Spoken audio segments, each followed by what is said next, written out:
નમસ્કાર મારા વાલા વિદ્યાર્થી મિત્રો, સ્વાગત છે તમારું। આજે મિત્રો વાત કરીશું ધોરણ 8માં વિષય વિજ્ઞાન અને ટેકનોલોજીની આપણી સામયિક મૂલ્યાંકન કસોટી જે પ્રશ્ન બેંક આધારિત જે મિત્રો લેવામાં આવી છે તે પ્રકરણ નંબર 8 થી 11માં તમારે જે પૂછાયેલું છે। આજે પરીક્ષા છે મિત્રો કુલ 25 ગુણની હતી અને 1 કલાકની અંદર આપણે આપણી શાળામાં પેપર પૂર્ણ કરવાનું હતું। મિત્રો આ જે પરીક્ષા છે તેના દ્વારા તમારી આવનારી જે વાર્ષિક પરીક્ષામાં ઘણું બધું પૂછી શકે છે। તો ચાલો વિદ્યાર્થી મિત્રો તમારા પ્રશ્નપત્રની આપણે અહીંયા ચર્ચા કરીશું। તેના પહેલાં તમે ખાસ ચેનલમાં નવા છો તો મિત્રો ચેનલને અવશ્ય સબસ્ક્રાઈબ કરી વિડીયોને લાઇક અને શેર કરવાનું ન ભૂલતા, જેથી કરી અમે તમારા સુધી ધોરણ 8ના તમામ વિડીયો છે એ મોકલી શકીએ। સૌપ્રથમ પ્રશ્ન નંબર મિત્રો 1નો તમને પૂછેલો હતો। નીચેનામાંથી કોઈ પણ 2 પ્રશ્ન લખવાના છે। અહીંયા મિત્રો 4 ગુણનો તમને તફાવત આપેલો છે। તફાવતની અંદર મિત્રો તમારે 2 તફાવત લખવાના હતા, એટલે કે એક પ્રશ્નના 2 ગુણ છે। અહીંયા તમને આપેલું છે તફાવતમાં સંગીત અને ઘોંઘાટ। મિત્રો સંગીત આપણને સાંભળવું ગમે છે, ઘોંઘાટ છે એ આપણને સાંભળવું ગમતો નથી। તો એવી રીતે એના મિત્રો 2 મુદ્દા છે એ લખવાના હતા। બીજો તફાવત છે સંપર્ક બળ અને બિન સંપર્ક બળ, બરાબર। તો એના પણ 2 મુદ્દા લખવાના છે। પછી ભેદ સ્પષ્ટ કરવાનો છે શ્રાવ્ય ધ્વનિ અને અશ્રાવ્ય ધ્વનિ, બરાબર।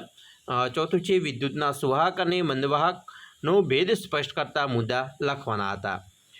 એના પછી મિત્રો સ્થિત ઘર્ષણ બળ અને સરકતા ઘર્ષણ બળ વચ્ચે ભેદ સ્પષ્ટ કરવાનો છે। એની વચ્ચે શું ભેદ રહેલો છે કે સ્થિત ઘર્ષણ બળ કેટલું લાગે છે, સરકતા ઘર્ષણ બળ ક્યાં લાગે છે, તો એનો પણ આપણે ભેદ સ્પષ્ટ કરીશું। ખાસ મિત્રો પ્રશ્નો તૈયાર કરી લેજો।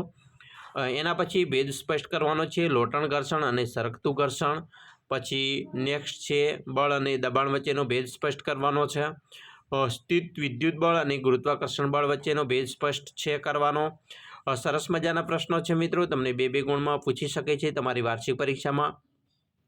તરલ ઘર્ષણ બળ અને લોટણ ઘર્ષણ બળ એનો પણ ભેદ સ્પષ્ટ કરવાનો છે। અને એના પછી કંપ વિસ્તાર અને આવૃત્તિનો ભેદ સ્પષ્ટ કરવાનો છે। ખાસ મિત્રો આ પ્રશ્નો મોસ્ટ આઈએમપી તમારી પરીક્ષા માટે પ્રકરણ 8 થી 11 માટે બની રહેશે, તો તૈયાર કરી લેવાનો છે।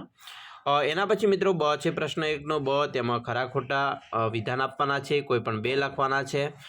પહેલું છે પદાર્થની ગતિની અવસ્થામાં ફેરફારનું કારણ ઘર્ષણ બળ છે।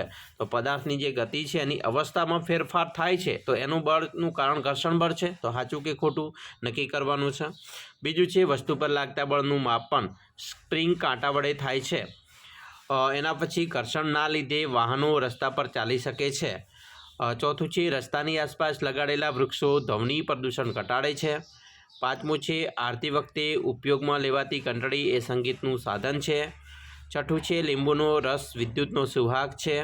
સાતમું છે નિસ્યંદિત પાણી વિદ્યુતનું અવાહક છે। આઠમું છે ઘર્ષણનું એસઆઈ એકમ ન્યૂટન છે। નવમું મિત્રો છે ખારા ખોટા આપવાના છે, ખાસ મિત્રો તૈયાર કરી લેજો। ઊંજણનો ઉપયોગ કરવાથી ઘર્ષણ વધે છે અને બળનું એસઆઈ એકમ ન્યૂટન છે। મિત્રો તમામ પ્રશ્નોના જવાબ તમારે કોમેન્ટ બોક્સમાં અવશ્ય લખવાના છે। પ્રશ્ન 2 છે એની અંદર મિત્રો જોઈશું નીચેના પ્રશ્નોના જવાબ લખવાના છે, તેમાં ગમે તે 1 લખવાનો છે। મિત્રો 4 ગુણનો તમને એક પ્રશ્ન પૂછેલો છે, તો તમને અહીંયા 5 પ્રશ્ન આપેલા છે। 5 પ્રશ્નમાંથી તમારે કોઈ પણ 1નો જવાબ લખવાનો રહેશે। તો અહીંયા મિત્રો પહેલો પ્રશ્ન છે પ્રવાહી સમાન ઊંડાઈએ સમાન દબાણ લગાવે છે, તમે કઈ પ્રવૃત્તિ દ્વારા નક્કી કરશો? બીજું છે 2 ચુંબક વચ્ચે લાગતું બળ બિન સંપર્ક બળ છે, તે તમે કેવી પ્રવૃત્તિ દ્વારા નક્કી કરશો? ત્રીજું છે ધ્વનિ પ્રસરણ માટે માધ્યમની જરૂર પડે છે, તે સમજાવવા તમે કઈ પ્રવૃત્તિ કરશો? ચોથું છે કોઈ પદાર્થ પર બળ લાગે છે તો તમે કઈ રીતે નક્કી કરશો? અને પાંચમું છે ઘર્ષણ બળનો આધાર વસ્તુની સપાટીના પ્રકાર પર હોય છે, તે કેવી રીતે નક્કી કરી શકાય? તો કોઈ પણ એક પ્રશ્ન મિત્રો મોટો પ્રશ્ન છે, એટલા માટે આપણને 8 થી 11 જે પાઠ છે એમાંથી મોટા પ્રશ્ન તમારે અહીંયા તૈયાર થઈ જશે। એના પછી પ્રશ્ન મિત્રો 3 છે, નીચેના કારણોના જવાબ લખવાના છે, ગમે તે 2 તમને મિત્રો અહીંયા 6 ગુણમાં, એટલે કે એક પ્રશ્નના 3 ગુણમાં મિત્રો પૂછવામાં આવેલો છે। કોઈ પણ 2 લખવાના છે, તમને 10 પ્રશ્ન કીધેલા છે।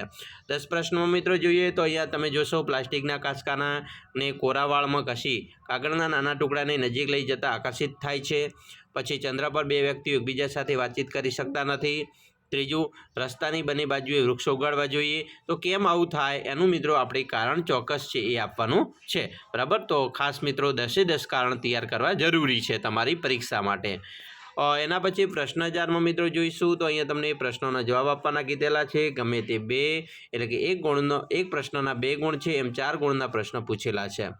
પહેલો પ્રશ્ન છે, તમે રોજિંદા જીવનમાં કઈ કઈ ક્રિયાઓમાં બળનો ઉપયોગ કરો છો તેની યાદી બનાવવાની છે. પછી ઘર્ષણ ઘટાડવાના ઉપાયો જણાવવાના છે. પછી તમે બૂટ ચંપલની ખરીદી કરવા જાઓ છો ત્યારે તમારે કેવા પ્રકારનો તળિયાવાળા બૂટ ચંપલની ખરીદી કરવી જોઈએ, શા માટે, બરાબર? તો એના યોગ્ય જવાબ તમારે આપવાના રહેશે. તમારા ઘરમાં દરવાજા બંધ કરતા કે ખુલતા અવાજ આવે છે તો તમે શું કરશો, શા માટે? કબડ્ડીની રમતમાં ખેલાડીઓ રમત દરમિયાન પોતાના હાથ પર માટી કેમ ઘસે છે? પછી ધ્વનિ પ્રદૂષણ અટકાવવા તમે કેવા પગલાં લેશો? પછી 7મો છે, ઘર્ષણ આપણાને વ્યવહારમાં ક્યાં ક્યાં ઉપયોગી બને છે? 8મો છે, ધ્વનિ પ્રદૂષણની હાનિકારક અસરો જણાવવાની છે. 9મો છે, વિદ્યુત ઉપકરણો સાથે કામ કરતી વખતે કઈ કઈ કાળજી લેશો? અને 10મો છે, ખાદ્ય પદાર્થના સંગ્રહના ડબ્બા પર ટીમનું ઇલેક્ટ્રોપ્લેટિંગ કેમ વાપરવામાં આવે છે અથવા કરવામાં આવે છે? તો એના યોગ્ય જવાબ મિત્રો તમારે તૈયાર કરી લેવાના છે. પ્રશ્ન 5માં મિત્રો તમે જોશો તો તમારી આસપાસમાંથી મળી આવતી જે વસ્તુઓ છે એનો ઉપયોગ કરીને નમૂનાનું નિર્માણ કઈ રીતે કરશો? ગમે તે એક લખવાનો છે 5 ગુણમાં, જેમાં રમકડાનો ટેલિફોન કેવી રીતે બનાવશો, એક તારો કેવી રીતે બનાવશો, જલ તરંગ કેવી રીતે બનાવશો, કાગળની સિસોટી અને સાદો વિદ્યુત ટેસ્ટર, તો આ કેવી રીતે બને એ મિત્રો ખાસ તમારે જોવાનું છે. મિત્રો આવી રીતે તમારા પ્રશ્નો પૂછેલા છે, મોસ્ટ આઈએમપી છે, બધા જ પ્રશ્નો મિત્રો ખાસ તૈયાર કરી લેજો, તમારી આવનારી એક્ઝામમાં તમને ઉપયોગી નીવડશે.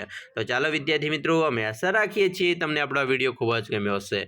ને વિડીયો ગમ્યો હોય તો લાઇક, શેર અને સબસ્ક્રાઈબ કરવાનું પણ ન ભૂલતા.